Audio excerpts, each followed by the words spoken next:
Ya quedé con tortícolis.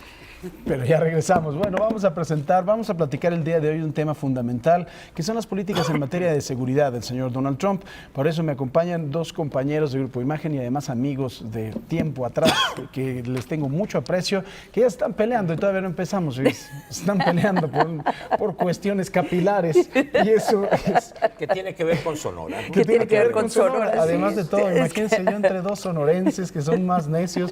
Ay, Ana María no, Salazar, bueno. ¿cómo estás? Necios y sin filtro en la boca. Además, de todos, así nacieron todos. Ana María Salazar, que usted la conoce, es titular de uno de los espacios informativos aquí en Imagen Noticias y también, por supuesto, experta en materia de seguridad, fue subsecretaria de la Defensa. En la Defensa, subsecretaria en temas antidrogas. En temas antidrogas en el sexenio de Bill Clinton, ¿no? Sí. Bueno, no sexenio, cuatrienio. Y el señor Ángel Verdugo, reconocido sonorense, recortador, malagüerista profesional. A ver, lo primero que yo creo que finalmente cuando llega un hombre tan controvertido y en medio de toda esta controversia, que no sea además de todo, si le podemos dar algún tipo de credibilidad, de que Rusia le haya ayudado a llegar a la presidencia, eso es la primera alarma que suena. Obviamente el señor Putin, que también le fascina el Beautiful, ya está diciendo que no, que cómo pueden decir eso, que son más prostitutas los que creen en esto. Sí. ¿Hay algún tipo de espacio para creer que efectivamente llegó el señor Donald Trump a la presidencia con la ayuda de Rusia? Yo creo que lo facilitó. Va a haber un estudio y va a haber una investigación por legisladores estadounidenses para tratar de entender qué tanto podría haber impactado el voto en Estados Unidos. Hay que decirle al auditorio que no fue que pudieron hackear las maquinitas en donde la gente votaba. No, lo que hicieron los rusos, y en una forma muy efectiva, era crear discordia, era crear cuestionamiento, era atacar la credibilidad de los demócratas y de la candidata en su momento. Principalmente por las cuentas de correo, ¿verdad? Entre las cuentas de correo y además la información que se filtró en su momento dividió mucho a los demócratas, entre la gente que apoyaba a Bernie Sanders, el mismo equipo de Hillary Clinton. Ahora, ¿podría haber ganado Donald Trump sin esas filtraciones? Sí, yo creo que sí. Pero obviamente el hecho es de que si hubiera sido presidente de los Estados Unidos, Hillary Clinton, los rusos hubieran usado también estas filtraciones para atacar a su presidencia. Claro. Entonces, aquí el problema para Estados Unidos es muy grave, porque lo que esto demuestra es la fragilidad, en cierta forma, de cómo se ejerce el voto y la opinión y la credibilidad de sus gobernantes, ¿no? ¿Tú qué opinas, Ángel? ¿Sí pudo haber yo difiero de mi estimada como y querida siempre. Paisana, como siempre. No es más extraño. Yo creo que aquí debemos precisar las cosas en función de algo tan simple como son los números. Vamos a suponer que hubiera sido lo más efectivo que quisiéramos imaginar esta campaña, que bien a bien, como señaló Ana María, no se sabe dónde fue, cómo fue, pero ya es leyenda urbana. No, sí se sabe, Ángel, bueno, se sabe perfectamente cómo fue. El tema es el impacto. De acuerdo. ¿Cuál es el impacto? Medir el Sí. impacto, eso lo podremos discutir ella y yo fuera. Tan es así que va a haber una investigación para determinar. Pero vayamos al impacto. La señora Clinton, con todos esos impactos, sacó casi 3 millones de votos populares más que Donald Trump. En todo caso, hay que señalar que lo que hizo que llegara a presidente el señor Trump se debe al sistema electoral. Entonces, estamos hablando de que hicieron para que votaran a favor de Trump. Pues, señores rusos, hackers, dispénsenme, pero se quedaron cortos 3 millones de votos. Entonces, esos son los números. Lo otro, bueno, si no les conviene ese sistema, bueno, que presenten iniciativas los dos partidos, que modifiquen la enmienda correspondiente y se genere una situación. Que no lo van a hacer, no lo van a hacer, por supuesto. Entonces, yo creo que por un lado, no niego en lo más mínimo y menos a esos niveles el efecto que pudiera tener una campaña de esa o de otro tipo. Yo creo que hay otros elementos mucho más profundos que explican y que se va a decantar a lo largo de los próximos meses. Yo creo que finalmente revivió el racismo que está... Así es. Le rascas así también a algunos norteamericanos. Los dolidos por la globalización, el sexismo, el establishment político que ha generado rechazo. Cualquier semejanza con lo que vemos en México es simplemente coincidencia. A mí, en materia de seguridad, me parece que el principal peligro que corre la Unión Americana es su propio presidente. Bueno, depende de qué capacidad tienen los asesores alrededor del propio presidente y el mismo equipo de seguridad y el mismo establishment diplomático que tiene Estados Unidos, porque a pesar de que mañana, este viernes va a haber un nuevo presidente, hay todo un equipo, toda una burocracia que llevan décadas y décadas. O sea, las personas que han trabajado en México probablemente van a ser personas que continuarán trabajando en México a pesar de que cambien algunas figuras. Claro. El tema es la capacidad que tengan ellos de poder hacer una continuidad en algunos aspectos, por ejemplo, la posición que ha tomado Estados Unidos ante Rusia por décadas. ¿Qué capacidad van a tener de poder hacer esa continuidad? Hay mucha preocupación. Y hay mucha preocupación porque el mismo presidente electo, Donald Trump, ha estado atacando los organismos de inteligencia, las corporaciones de inteligencia, de una forma devastadora. Nunca se había visto eso en la historia de Estados Unidos. Eso es a lo que voy. Me parece que eso debilita a las instituciones de inteligencia y además muchos lo desean, ¿no? Y lo han dicho, sobre todo los mexicanos que traemos ahí una guerra con el señor Trump impresionante y otros lo piensan. La posibilidad de un atentado en contra de Trump. Incluso, además de todo, si se anda peleando con los servicios de inteligencia, ya le pasó a un presidente en la historia de los Estados Unidos, ¿no? Qué bueno que cierras este comentario con ese último punto. Porque, mira, como dirían en Pilgrim's Pride o en Bachoco, son más las echadas que las ponedoras. Cuando un político está en la etapa de candidato, puede decir lo que quiera. Cuando está en ese interregno entre la elección y la toma de posesión, le baja de volumen al radio. 3 rayitas le baja. No le ha bajado mucho. No le ha bajado, ¿eh? Bueno, no le ha bajado. Otra vez, pero vamos a suponer, por la personalidad de Trump no le ha bajado. Muy bien. En el momento en que llega él a tomar posesión y su discurso, en ese momento entran las estructuras que manejan el gobierno, como bien señaló Ana María. El Mexican Desk en el Departamento de Estado, y así como hay el European Desk, los que tienen que ver con la OTAN o NATO en inglés, son instituciones dentro de una gran institución que es el Estado norteamericano. Estado como el instrumento... Pero está mal, Ángel. Aquí es donde se equivoca Ángel, desafortunadamente. Bien, está bien. Porque en el caso de Donald Trump, eso es lo que tiene a todos sorprendidos. No le ha bajado en este proceso en donde es presidente electo y está tratando de crear equipo, sino ya existe una gran preocupación que una vez en la presidencia, donde deberían de funcionar estos controles, él se brinca, literalmente se brinca estos controles como con Twitter.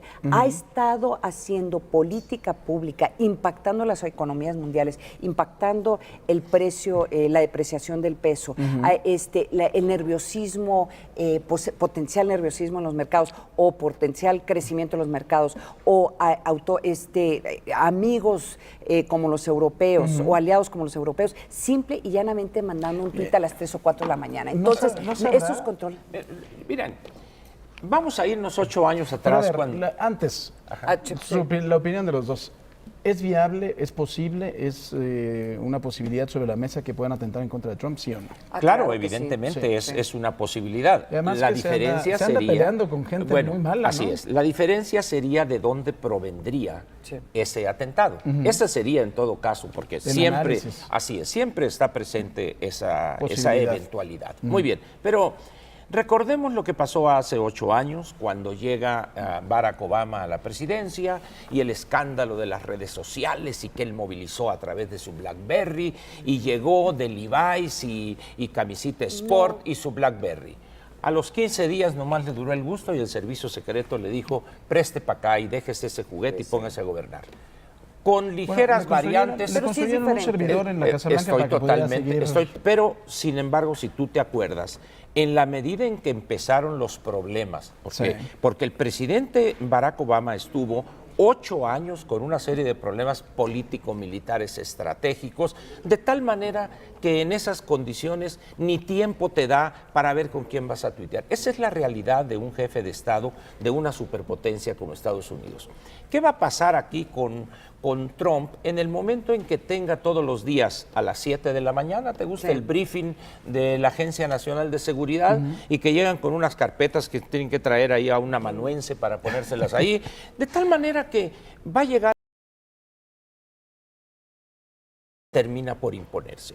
Tú te puedes pelear con un país como México, yo lo acepto, con Guatemala o con eso, pero con China pero con la República Popular China, con Xi Jinping, con Rusia, aun cuando ahí hay un aspecto que vale la pena señalar. Este acercamiento o esta posición Trump-Putin o Putin-Trump tiene un destinatario claro, que es Xi Jinping. Si nosotros revisamos, y seguramente Ana María ya lo hizo, el discurso de Xi Jinping en Davos, ahora resulta que el defensor del libre mercado y del libre comercio y todas las cosas, y dices, oye, pues llegó la iglesia a poner a Lutero al frente del Vaticano. Es decir, estamos aquí ante un juego que no quiero ser derogatorio de nuestro país, pero nos rebasa. Y estamos aquí que son los migrantes, que si esto, que si el otro, que si van a conseguir trabajo. Doy un dato para terminar aquí mi comentario. En Estados Unidos o en las economías avanzadas hay un indicador que es la NARU, National Annual Rate of Unemployment, que es el 5%, se considera que esa economía está en pleno empleo. A partir de ahí empiezan las presiones por el precio. Están en el 4.6, 4.7. Cuando llega el presidente y dice, yo voy a ser el creador de empleos más grande de la historia porque Dios me mandó y me dijo eso, el señor no tiene idea de lo que dice. ¿Por qué? Porque cuando estás en el 4.6, 4.7, no solo eso, ya no hay personas que estén dispuestas a trabajar por esos salarios. De tal manera que tienes que llevar el salario mínimo en algunas regiones a $15 y eso trae presiones inflacionarias que elevará los precios, etcétera, etcétera. De tal manera que Ford regresará. Así es, dejemos las cosas a que se asienten. Y ya veremos cómo la realidad económica y la realidad geopolítica, veamos las reacciones de los jefes del NATO ayer y anteayer. Sí. Ana María, ¿tú crees que verdaderamente sí la realidad cambia a Trump, como dice Ángel? No digo que cambie, perdón. No, que modifique. Yo creo que nos vamos a sorprender lo poco que lo va a cambiar, que eso es lo que tiene, esta instabilidad que se está viviendo en este momento, particularmente en los temas de seguridad, pero lo vamos a ver en los mercados. Probablemente a partir de la semana que entra. Tiene que ver que es un hombre que está dispuesto a hacer comentarios públicamente sin reconocer que lo que dice el presidente de los Estados Unidos es política pública. O sea, tú no puedes estar haciendo comentarios sobre empresas, sobre los chinos, sobre la CIA, que llamó a la gente de los organismos de inteligencia de Estados Unidos, los comparó con los nazis. No puedes hacer ese tipo de comentarios sin pensar que puede haber un impacto. Entonces, el hecho de que haya esta esperanza, porque es una esperanza, de que, como dice Ángel, la realidad política y de seguridad lo va a alcanzar y que vamos a tener a un Trump menos sonorense, o sea, con filtros en la boca y filtros en Twitter. Yo creo que es un poco ingenuo. Y dos, el daño que se ha hecho. Ingenuo. ¿Cuándo fue la última vez que te dijeron ingenuo? Bueno, pues Ángel es ingenuo, cree en las instituciones. Ahorita va a ver lo que le voy a decir. Ándale, voy a decir, pero... Vamos a hacer una pausa porque está muy bueno y vamos a tratar con ustedes, regresando, si esta época, la época de Donald Trump, será una época más segura para la Unión Americana y para el mundo o no. Eso me parece que es una pregunta fundamental. Hacemos una pausa. Estamos en Imagen Noticias. No se vaya. Ángel Verdugo, Ana María Salazar, Ángel Verdugo. Ustedes en esta muy interesante y además dinámica mesa de debate con Ana María Salazar, experta también en seguridad, compañera y todo, ya se los dije, subsecretaria de la Defensa, y Ángel Verdugo, que es...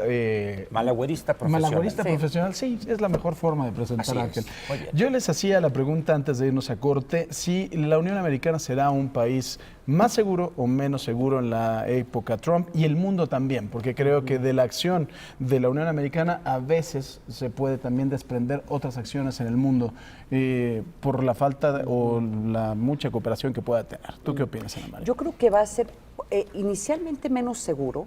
Y habría que ver qué sucede en los siguientes 3 o 4, en 4 o 5 años, ¿no? Pero menos seguro, ¿por qué? Porque la seguridad de un país como Estados Unidos, de una democracia como Estados Unidos, en gran parte depende de su capacidad de crear coaliciones, de crear acercamientos y de usar la diplomacia y los libres mercados para estar negociando con potenciales enemigos. Y lo que está haciendo Donald Trump de a golpe, literalmente tuiteando, es crear preocupación dentro de la OTAN, es crear preocupación con uno de los socios más importantes de Estados Unidos en cuestiones de seguridad, que es México. La única forma de entender la protección de la frontera entre ambos países es la capacidad que tengan de coordinarse y no de imponer. ¿No? Pues, pero el muro no te para muchas cosas, o sea, te para o te crea cierta confianza de que no va a pasar, tal vez van a pasar menos con migrantes, pero si quieren parar a terroristas que quieran entrar a Estados Unidos, un muro no los para, sino lo que los para es esa capacidad de que alguien dentro del gobierno de Estados Unidos agarre el teléfono y pueda hablar con alguien aquí en México y decir, ¿sabes qué? Tenemos información de esto y esto y esto. Lo mismo es en el resto del mundo. Entonces, la preocupación de los analistas de seguridad, y yo me incluyo entre ellos, es que esta agresión que hay en contra de tantos aliados en este momento, el mismo acuerdo con Irán, que se podrá cuestionar este acuerdo que se hizo para poder tratar de reducir la capacidad de Irán de tener pues el uso de nuclear para armas de destrucción masiva. Muchos lo podrán criticar, pero era un esfuerzo de poder tener esas conversaciones y acercamientos. Era desactivar un poquito, ¿no? Les doy un ejemplo, el que más preocupa en este momento. Uno de los únicos países que ha tenido la capacidad de medio moderar las reacciones de Corea del Norte son los chinos. Y ahora Donald Trump se despierta una mañana, empieza a tuitear atacando a los chinos, que van a ser uno de los socios más importantes, los aliados más importantes en poder controlar lo que seguramente va a ser una de las grandes crisis mundiales de qué va a pasar con Norcorea y ya cuando esté amenazando a lanzar misiles. Muchos pensarán, no lo va a hacer porque es loco, pero no tan loco. A ver, ¿qué garantía hay de que no lo vaya a hacer en este momento? Sí los tendrá. ¿Qué? Los intercontinentales que tanto dices, ¿sí los tendrá? ¿Pero quieres correr el riesgo? O sea, ese es el tema. Y los que podrían saber, a lo mejor son los chinos, ¿sí? No, claramente no los estadounidenses. Entonces, ¿a dónde va este comentario? Es que se le critica mucho a Barack Obama y al mismo George W. Bush el de estar promoviendo estos acuerdos diplomáticos y tratar de usar la diplomacia y los acuerdos comerciales como una forma de reducir los conflictos. ¿No? Sí, claro. Pero el decir, vamos a mandar el ejército de Estados Unidos acá, vamos a mandar los marines acá, tampoco te va a dar mucha seguridad. A corto plazo, yo creo que Estados Unidos es mucho más inseguro a partir del viernes que lo es en este momento. Yo creo que el problema de la seguridad, más o menos seguridad, tendríamos que, en primer lugar, definir o aceptar que ese concepto en los últimos 15 o 20 años, a partir de lo de las Torres Gemelas en Nueva York, ha cambiado.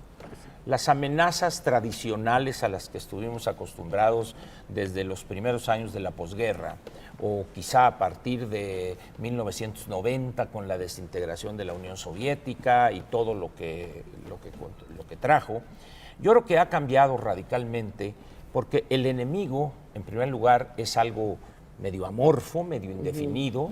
El terrorismo, como se conoció en los años anteriores, también ha cambiado. Sí, la simplificación del terrorismo a través de un camión y el atentado en Niza, a mí me tiene helado. Simplemente una persona le quita a un policía una pistola y los 2 cargadores que trae, entonces trae ahí simplemente 40, 45 balas con los nuevos cargadores que hay, 16 más 14, serían 46 con uno en la recámara. Esa persona, con ese elemento aparentemente inocuo, ante el aparato de seguridad, puede causar una matazón y el terror ahí está.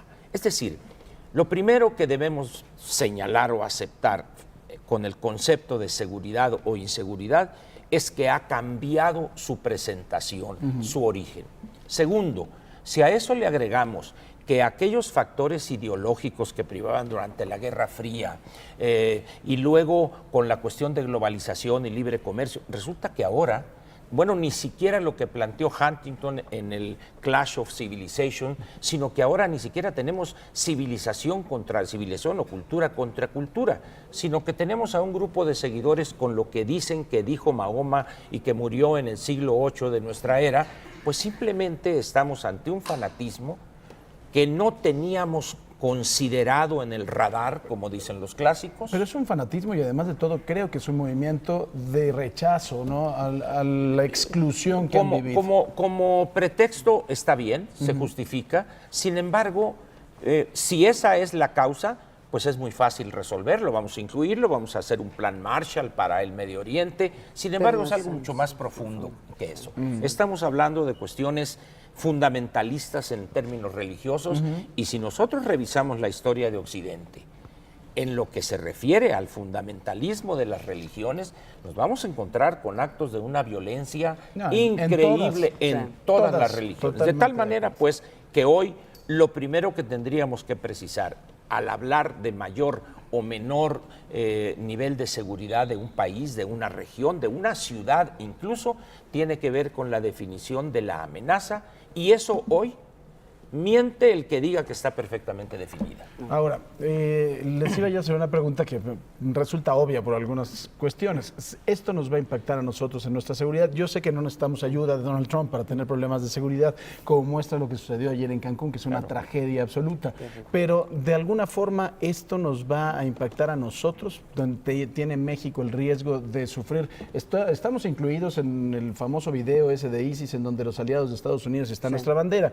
Pero, ¿qué tan cercano es un atentado terrorista en México de ISIS o de cualquier grupo de estos extremistas? Mira, el tema es que de nuevo retomando los muy sabios comentarios de Ángel.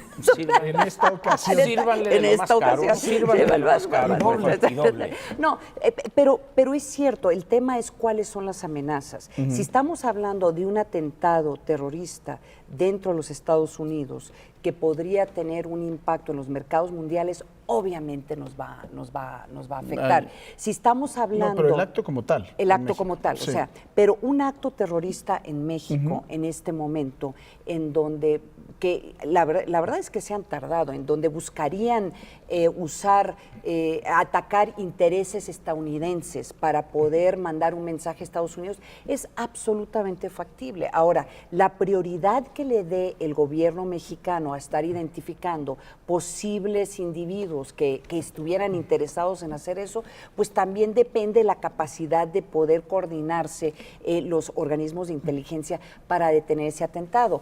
Antes había una gran preocupación de que atacaran las plataformas de Pemex porque mucho de se exportaba a Estados Unidos. Eso ya no es el caso. Estados Unidos tiene su independencia energética, que ya no sería, pues sí lo podrían hacer, podrían atacar, pero no tendría el mismo impacto en Estados Unidos. Entonces, y ya si atacan Cantarell, creo que les van a salir tres. Entonces, pero lo que sí quisiera... Yo creo que es interesante esto que planteas en relación con México. Yo creo que aquí en México los causantes de terror son otros y están ubicados en otro lugar. Vamos a ver. Si tú me dices, a ver, va a llegar esta persona y nos va a ayudar. Y si yo te digo, esta persona subió 80% la deuda pública del sector público federal en 4 años y no ha habido crecimiento. Eso ha generado una tensión extraordinaria en el gasto. Yo no digo que necesitemos ayuda para pero lo que me refiero, lo que estoy señalando es la diferencia del acto de terror. Si ahora eso lo combinamos con un nuevo secretario de Hacienda que nadie le entiende, acaba de estar en una conferencia sobre perspectivas económicas en el ITAM, y asistentes ahí estaban con cara de "What, ¿qué quiso decir?". Es decir, más terror que esas dos personas con sus medidas, difícilmente lo podemos tener. ¿Por qué?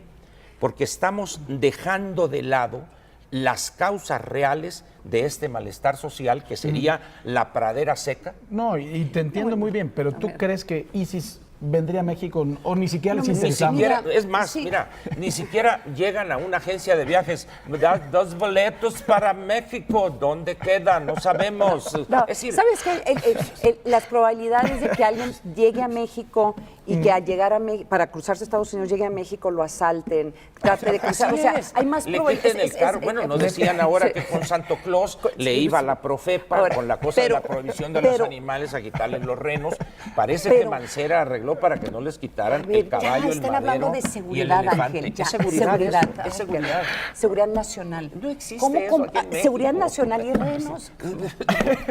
Ana María, No, hablar de seguridad nacional en un país como este que es de chiste, por favor, pero seamos serios. Tenemos que hacer terminar con la mesa. Les agradezco mucho. Yo creo que sí hay peligros. Así es, pero claro que los ningún hay, peligro hombre. sí es mayor a nuestro propio peligro, ¿no? Eso sí. Ana María Salazar, Qué como gusto. siempre, muchísimas gracias. Vamos a repetirlo porque me divertí mucho y yo creo que la audiencia también. Gracias, Ángel Muy bien, Verdugo. gracias. Hacemos una pausa, volvemos con usted. No se vaya. Esto es Imagen Noticias.